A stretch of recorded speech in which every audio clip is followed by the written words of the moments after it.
Okay. Yes, Prof. Just a quick one before then. You know, the crux of what has just been done by Domolovo is very significant. And what it also means, as I was saying, is that we cannot take things just, you see, we have only gotten, we were privy only to a certain content. And when you hear from the horse's own mouth that there was a need to have elaborated on what transpired, maybe to have watched a 30-minute of the entire interview, or 15 minutes, rather than the excerpt, which could be pieced together, and that has resulted in us assuming that his full content... Frankly speaking, mental. I don't know anything he has said that is new from the excerpt we played. No, I think we... Sometimes these are busy people. They are not watching or listening. Somebody will call them and say, people are saying X, Y, Z. But there's a reason we played it the second time. No, but when we're playing it the second time, you are having a conversation. You are not listening. No, I listened. I've watched it already. Yes, Prof. So good morning to you once again. Good morning, everyone. Good morning to your listeners and viewers. What you see going on for me is, when you think of this issue of corruption and the fight against... Justified frustrations? Yes, and it has... The fight against corruption has two dimensions to it. The legal dimension and the political dimension. The former president always used to say, not until you are in trouble and you find yourself on the wrong side of the law, you would never fully appreciate due process. But where I think in the eyes of the public, he was perceived as having lost the fight against corruption is because he took an extremely legalistic stand on it. Let due process work. Let due process work. Except that in the fight against corruption, the public doesn't see due process. Not until you are following a case, not until you read news about it, not until you are privy to adjournments and all of those things. Nobody sees due process. We saw that. But everybody sees the politics of the fight against corruption, the statements you make, the assurances that you give Ghanaians. That is where you also win the fight against corruption with the public. You have to balance the politics with the legal aspect of it. So, isn't it intriguing that now you have some of the voices that were so certain of who was going to go to jail, right? I always play back this tape where a particular individual was listening. Person A, candidate for jail. Person B, candidate for jail, right? And I look at that and I say, maybe this is the lesson also for partisans when they promise a strong fight against corruption. Because it is not as though you are not fully aware of due process, the way our institutions work. You've been in government before. In the midst of all of that, you were still very certain in your engagement with the public of who was going to go to jail, how much money you were going to be able to recover. So when these same voices now say that, but we have to respect the process, we have to allow institutions to work, you can understand why the public will be justifiably frustrated, because in your engagements with the public, nobody ever said, but just so you know, these things take time. It can take forever because the wheels of justice grind slowly. We want to make sure we don't convict innocent people, all of those things. Nobody said that to the public. The public was given assurances that, hey, these quote-unquote crimes allegedly have been committed. It has cost us this much. So that is all. And they should say we don't want to convict innocent people. And that is what the public is waiting. Give you one example of what Oral told us. Yeah. They told us that the former National Investigative Bureau boss, Nana Abrakwa, was caught in a land transaction.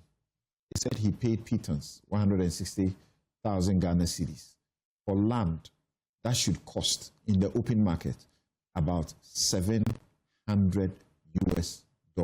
Million, 700,000. 700,000 US dollars. That's what they said. Pijetu was blunt and forward with it. So what do you want the person sitting out there to think? Should they agree with you when you say, oh, they should put a caveat there that we don't want to convict innocent people, when you had already told them that this man has stolen land?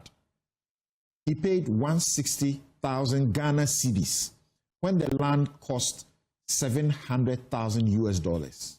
Precisely my point. So at this point, the public, and justifiably so, do not want to hear things about investigations and due process and justice grinds slowly. So are they justified? The public is justified to feel, because the certainty with which you promise those results, it's all the public is waiting to see. And as I keep saying, nobody sees due process. You can't touch it, you can't feel it. But everybody can see a convicted person in handcuffs or being sent to jail. Everybody can see when... We see Jubilee House clearing.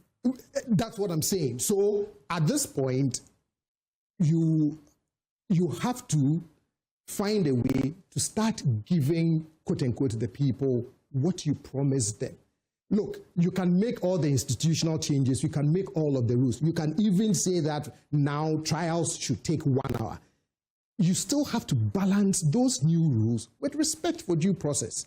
You can't say that because we've changed the rules now, an accused person cannot come to court with the right to self-defense, for example. No, but ultimately, I'm not saying that's what you're saying. But what the people are saying, in agreeing with Domolevo in whatever context he put there, the issue is that 7 months or 8 months is too long. See, the 7 is coming. No, it's coming. Because you are repeating it. Because you are repeating it, it got to my head. 8 months is too long. Okay, 8 months is too long, because if this is your priority, what do you need?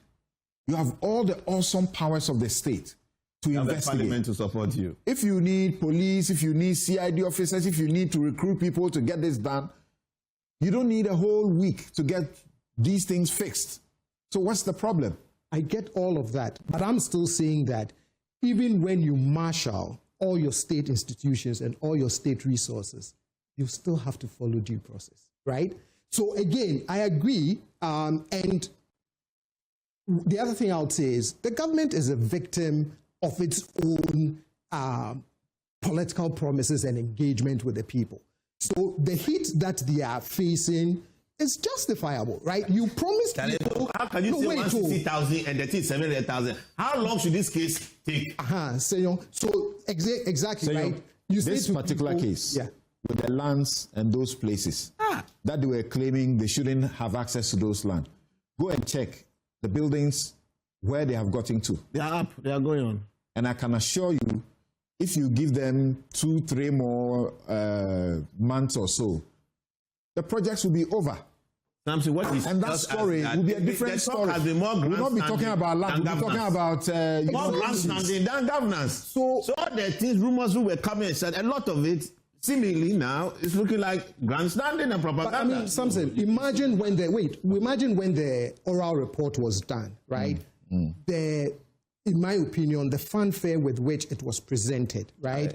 And all of the accompanying statements, of course, you do raise the expectations of the public that, oh my goodness, all of these bad things have happened that have cost us this much, then please recover our money. So what I'm saying, and I'll keep saying, is at this point, whether it would take you a day, a month, a year, what the public, I believe, is asking for is you promised certain particular results. Yes. I mean, I found it very instructive in the last AG's public engagement where he said, as an attorney general, I can only prosecute. I can't convict. I 100% agree with him. They're professional. But in the eyes of the public, what they are waiting for ultimately, whether you are the one who will do the conviction or not, is certain things were promised, and they want to see that. That is why I also found it very worrying that when the General Secretary of the party said, hey, I mean, I even wrote about it in the Daily Graphic, which is, look, God forbid this thing fails. Let it fail because of weak institutions and weak institutional processes. But don't let it fail because the very people who promised it, some turned around to undermine it. And that, for me, is one of the biggest things that I hope the president... Do you share Senyor's view that people like Domolevo should not be talking because they should be working? And we can confirm that the Attorney General is working with the NIB, IOCO, and the police. So like Senyor said, he is heading a board of the institution that is part of this. So he shouldn't be heard complaining. But I think it's there's a part two of that, him also being able to speak, right? Even though he's part of it. Who knows, maybe his public pronouncements would even spare some further action with them, right? When someone the end of the tunnel to even see the light, then I have a problem, because you are supposed to be part of that pipe, that conduit for resolution. But maybe he knows something that you and I don't. He says there's systems. Yeah. It's systems. He wants reverse bidding. What the reverse bidding is, and he speaks about also the unexplained wealth orders.